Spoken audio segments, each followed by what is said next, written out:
வணக்கம் மேடம். நம்ம ஏரியால கூழ் ஊத்துறோம். ஆ ஊத்துங்க. இல்ல மேடம், நம்ம ஏரியால நம்ம பியூட்டி பார்லர் வச்சிருக்கீங்க.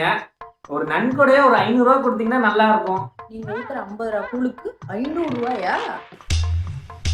இல்ல மேடம், இருக்க நீங்க குடுத்தாதான் நம்ம இல்லாத சாதி ஜனங்களுக்கு கொஞ்சம் போட்டு அப்படி இப்படின்னு அட்ஜஸ்ட் பண்ண முடியும். அதுக்கு தான் கேட்கிறேன். ஓ, நீங்க அப்படி சொல்றீங்களா? நான் புட்டச்சி ரொம்ப யோசிக்கிறேன். நீங்க போயிட்டு நாளைக்கு வரவா மேடம்? இல்ல, நீங்க நெக்ஸ்ட் இயர் ஆடி மாசம் வாங்க, அப்ப பார்க்கலாம்.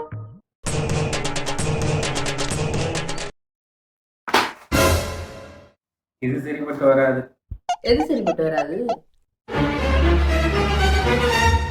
அங்கு நம்ம ஏரியால பியூட்டி பார்லர் வச்சிருக்காள ஒரு குட்டச்சி. ஆமா அந்த மேக்கப் ஓவரா போட்டு சீனை போட்டு சுத்துவால.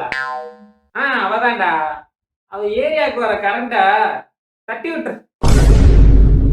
அப்புறம் ஜேசிபி வச்சு அவ கடைக்கு போற பாதையில குழி தோண்டி போட்டு விட்டுரு.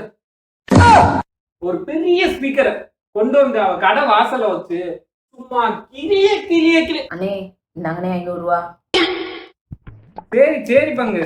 ஒண்ணு இல்ல எல்லாம் நம்ம ஏரியா மக்கள். நம்ம தான் பார்த்து அனுசரிச்சு போகணும். எங்க போயிட போறாங்க? என்ன இருக்க போறாங்க? சரி பாக்க. என்ன 500 ரூபா தர? 1000 ரூபா எடு. 1000 ரூபாயா? பங்கு. அண்ணே 500 ரூபா ஜிபே பண்ணிட்டேனே. அண்ணே, இனிமே எப்ப ஏரியால ஃபங்க்ஷன்னாலும் நீங்க தேடி வர வேணாம், என் வரி பணம் தானா தேடி வரும்னே. கரெக்டா இருந்துக்க.